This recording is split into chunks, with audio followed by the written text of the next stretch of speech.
Okey, Assalamualaikum. Assalamualaikum warahmatullahi taala wabarakatuh. Okey, ini saya nak jelaskan tentang kita nak buat rawatan dengan cara Allahu ni. Okey, jarak jauh pun boleh, jarak dekat pun boleh. Jarak dekat kita ambilkan air, kita bacalah apa-apa, Al-Fatihah, Qul Huwallah dan apa-apalah. Dan selepas tu baca Allahu dalam hati. Sambil baca Allahu tu bayangkan air tu turut berzikir Allah sama kita. Air tu turut berzikir. Berapa banyak tu suka hatilah. 100 ke ataupun 1 minit, 2 minit ataupun 5 minit. Makin lama makin kuat energi air tu. Dan kasih minumlah. Transfer kita letak tangan kita pada dia pun, pada pesakit pun boleh. Allahu. Sambil kita bayangkan energi Allahu kita ni, cahaya dia tu transfer kepada pesakit. Dan dalam bayangan kita tu pesakit juga turut berzikir Allahu. Walaupun dia tak tahu. Kita bayangkan saja dia berzikir bersama kita. Itu teknik. Okey, teknik ni jangan beritahu orang kerana takut orang akan buat perkara yang tak baik. Contohnya nak memperdaya orang, nak menjaga isteri orang dan pelbagai lagi.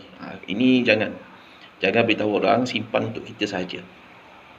Okey, itu yang rawatan lah.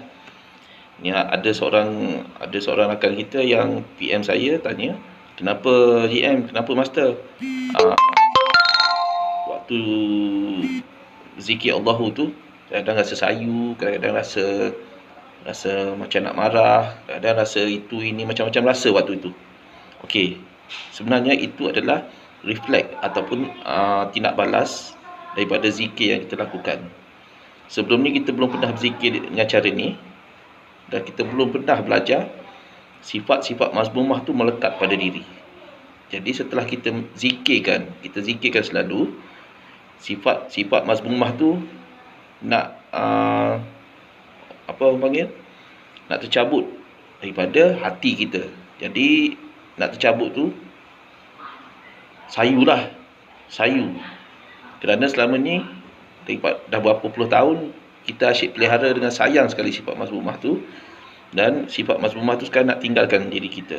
Jadi dia akan rasa gitu, sayu dan pelbagai lagi. Jadi tak apa, biarkan. Nanti biar rasa tu hilang, sampai satu saat nanti yang ada hanya rasa bahagia, tenang, lapang, apa lagi, macam-macam lagi. Dan zikir ni dia akan sampai kepada tahap kamaliyah, tahap nafsu kamaliyah. Mula dengan mutmainnah, rodiyah, mardiyah, kamaliyah. Kamaliyah inilah makam yang paling tinggi, makam para rasul. Walaupun kita sampai ke makam tu, kita tidak sama dengan para rasul dan juga para nabi. Mereka dengan tahap mereka masing-masing. Kita hanya dapat tahap kita tu tahap umat, bukan tahap Rasulullah, bukan tahap nabi, tahap umat. Kalau kita dah sampai mardiyah pun dah okey dah, sampai radiyah pun dah okey dah sebenarnya. Tapi kalau kita nak tinggikan lagi, okey, teruskan kita berzikir. Zikir ni akan membawa kita kepada tahap kamaliyah. Apabila kita sampai tahap kamaliyah, kata-kata kita itu kun fayakun, mulut masin. Ini yang terjadi pada Tok Kenali, pada Tok Sleho, pada para wali yang lain, Habib Noh dan para wali yang lain. Apa yang diucapkan itu yang terjadi.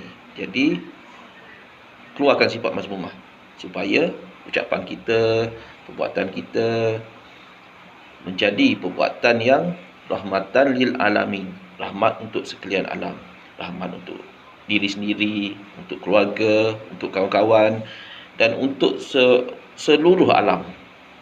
Jadi itulah yang ditunjukkan oleh Rasulullah sallallahu alaihi wasallam, akhlak yang terpuji, sifat yang mahmudah. Akhlak yang terpuji itulah makam yang paling tinggi. Okey, sekian saja. Assalamualaikum warahmatullahi taala wabarakatuh.